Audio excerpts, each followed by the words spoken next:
Hello everyone. Welcome back to the channel where we talk about the Golden State Warriors every single day. In today's video, we have some exciting news from the 2025 NBA Draft. The Warriors made some interesting moves in the second round. They picked Alex Tui from Australia and Will Richard from Florida.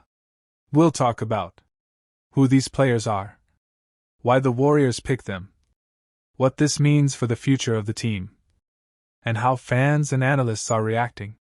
Stay with me for the next hour as we break everything down. Blue Square Part 1: The Draft Moves by the Warriors. On Thursday night, the Warriors made two important selections in the second round of the NBA Draft. First, they picked Alex Tui at number 52 overall. This pick came from a trade with the Phoenix Suns. The Warriors received both pick 52 and 59, and the Suns moved up to pick 41. Then, the Warriors traded up to pick 56 to select Will Richard, a strong guard from the Florida Gators. So in total, Golden State used pick 52 and 56 to add two young players who might help shape the next generation of Warriors basketball.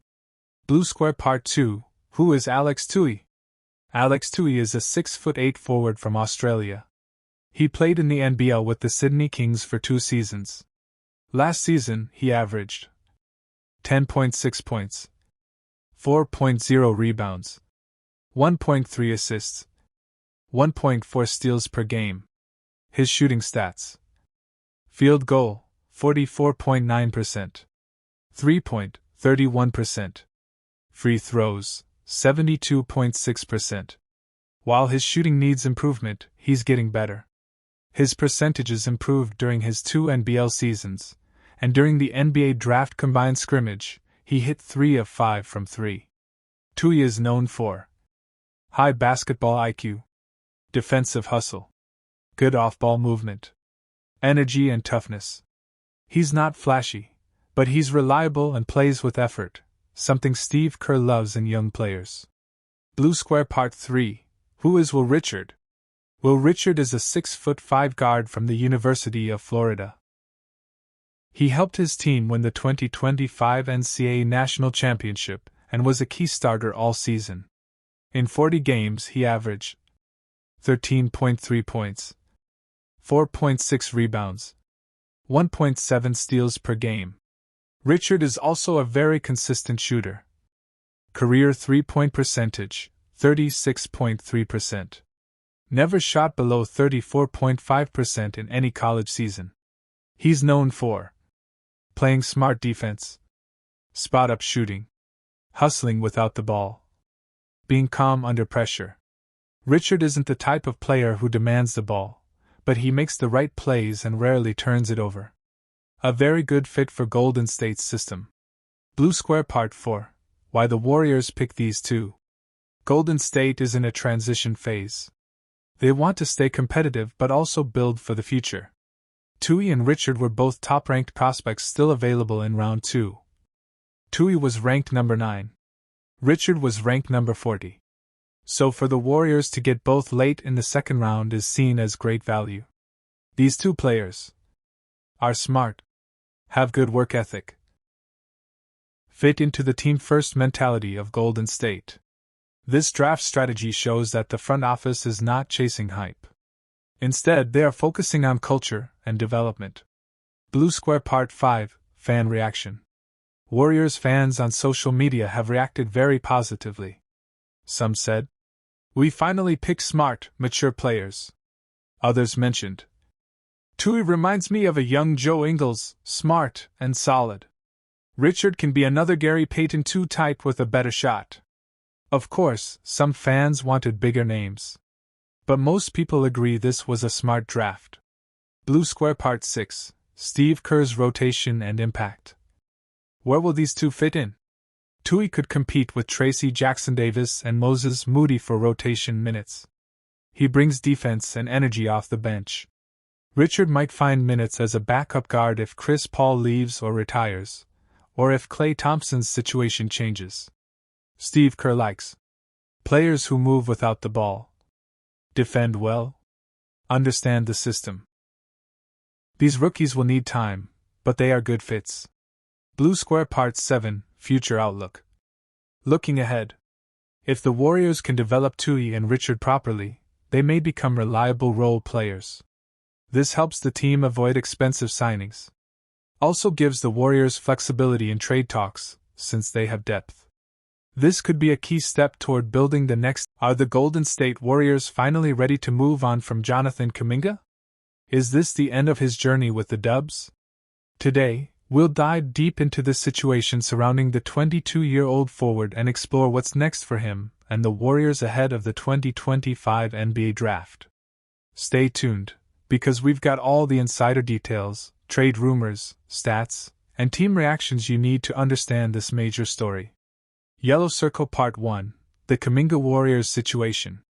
Jonathan Kuminga has been in Golden State since 2021. He was seen as a future star, full of potential.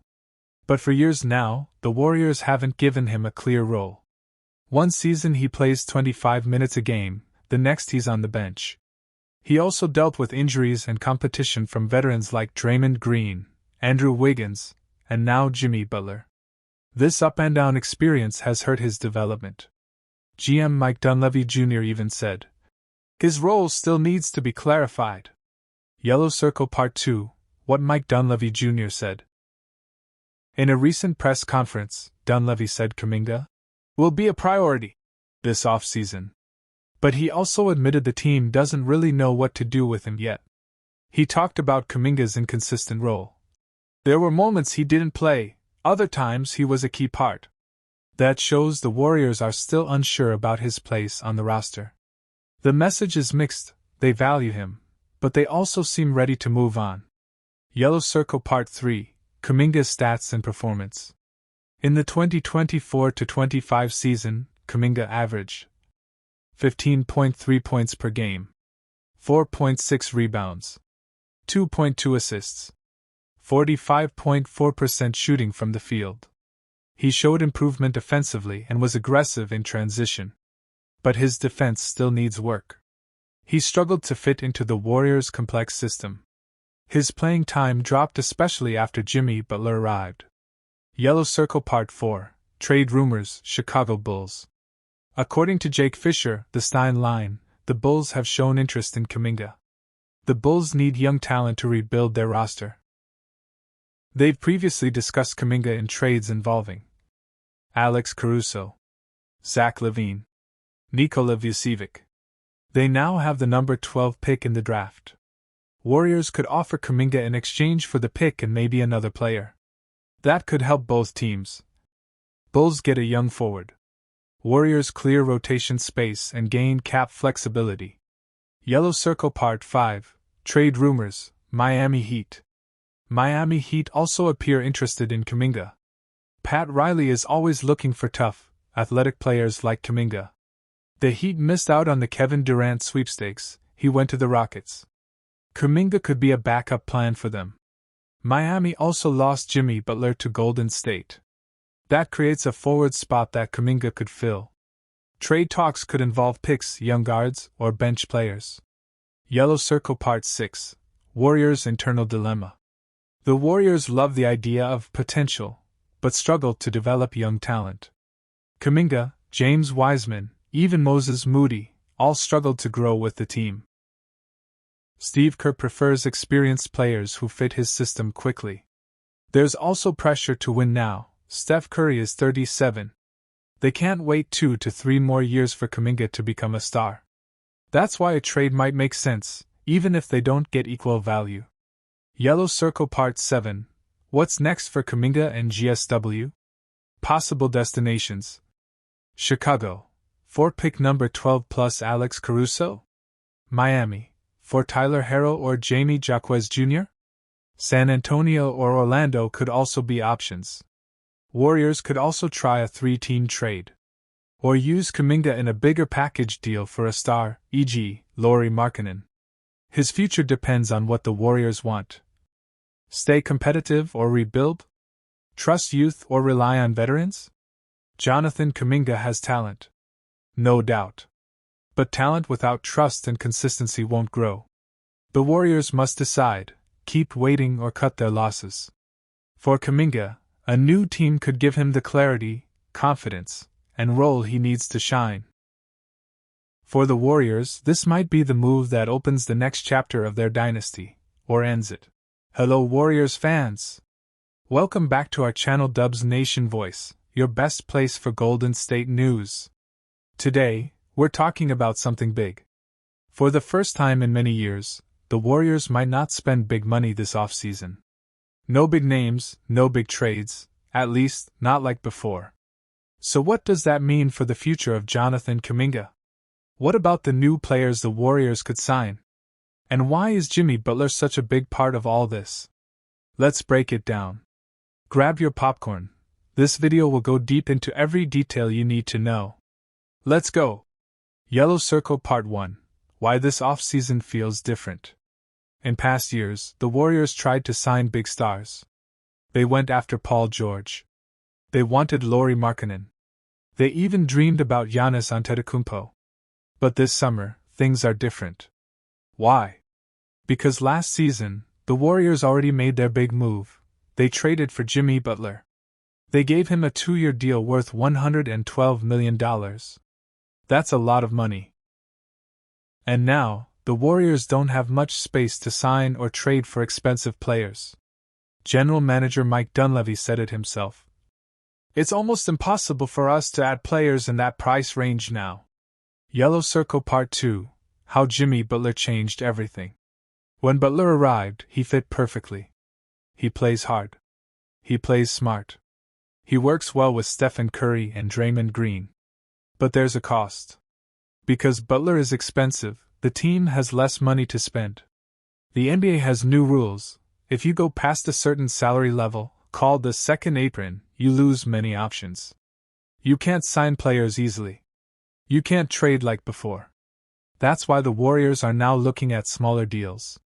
Deals for players who earn $30 million or less. But remember, small moves can still be big. In the past, they signed Sean Livingston for just $5.3 million, and he helped the team win championships. Yellow Circle Part 3. What happens to Jonathan Kuminga? Now let's talk about the big question. What will the Warriors do with Jonathan Kuminga? He's a restricted free agent. That means, if another team offers him a contract, the Warriors can match it and keep him. Or the Warriors can let him go. Or they can trade him in a sign and trade deal. Kuminga is a good young player. He's athletic, strong, and improving. But to keep Butler, Curry, and Draymond, they may have to let go of someone like Kuminga. Also, the only way the Warriors can get a good new player is by using Kuminga in a trade. Yellow Circle Part 4. Realistic trade targets. Because of money limits, the Warriors are now looking at players who earn less. Here are some realistic names. Small blue diamond Kristaps Porzingis, Celtics. Great fit, shoots threes, blocks shots. Problem, expensive. Needs a 3-team trade. Health, always a concern, but could be a good 1-year test. Small blue diamond Derek White, Celtics. Steve Kerr loves him. Great defense and shooting. Celtics may not trade him though. Small blue diamond Bobby Portis, Bucks. Tough, aggressive, scores off the bench. Could sign him if he leaves Milwaukee. But if Giannis stays, Portis probably stays too. Small blue diamond Miles Turner, Pacers. Good center, can shoot. But Indiana might keep him. Yellow Circle Part 5. Could Jonathan Kuminga really leave the Warriors? Jonathan Kuminga has been one of the most exciting young players on the Warriors roster. He's just 21 years old. He's strong, fast, and explosive. Sometimes, he looks like the future of the franchise. But now, he might be on his way out. Let's talk about how we got here, and why Kuminga's exit is not just possible, it might be likely. 1. The business side, money talks. The Warriors have a salary cap problem. They're already paying big money to Stephen Curry, Jimmy Butler, Draymond Green, Andrew Wiggins. Now they have to decide, can we afford to give Kuminga a big contract too? If the Warriors give Kuminga a new deal, his salary will likely start around $20 to $25 million per year. But under the NBA's new second apron rules, paying Kuminga that much would come with huge penalties. No mid-level exceptions. No trades involving more money coming in than going out. No sign-and-trade deals. No adding salary at the trade deadline. Basically, signing Kuminga means you're stuck with what you have. Small orange diamond 2. The basketball fit. Where does Kuminga belong? Let's be honest, Kuminga is talented. But he hasn't always fit in with Steve Kerr's system. Kerr likes ball movement, off-ball cuts, smart spacing. Kuminga is better when he's allowed to isolate, drive to the rim, and play in transition. That style doesn't always match what the Warriors do when Curry and Butler are on the court. In the playoffs, Kerr sometimes benched Kuminga or gave him limited minutes. That's not what you do with a franchise cornerstone. So maybe the best thing for both sides is to move on. Small orange diamond 3. The sign-and-trade scenario. If the Warriors don't want to lose Kuminga for nothing, they'll try a sign-and-trade. What does that mean? It means Kuminga agrees to a new contract with Golden State. Then, the Warriors trade him immediately to another team. That way, the Warriors get something back in return. But there's a problem. Under the second apron rules, the Warriors can only get back half of what Kuminga earns in year one of his new deal. So if Kuminga signs for $20 million, the Warriors can only take back $10 million in salary, unless a third team is involved. It's complicated. But possible. For possible teams that could want Kuminga. A few teams have been linked with interest in Jonathan Kuminga. Let's look at them. Orange Circle Orlando Magic. Young team that needs wing scorers. Could offer players like Wendell Carter Jr. or draft picks. Kuminga would get more touches there. Blue Circle Detroit Pistons. Rebuilding team with a lot of cap space. Could trade a shooter like Bojan Bogdanović or Isaiah Stewart. They need athleticism, and Kuminga brings that. Red Circle Chicago Bulls. Bulls are reportedly interested in a swap involving Nikola Vucevic. Warriors need a center, Bulls need youth. A deal could be made if both sides compromise. Green Circle Toronto Raptors. Raptors love long, athletic wings. Could be a place where Kuminga develops into a star. These are not guaranteed, but the calls are being made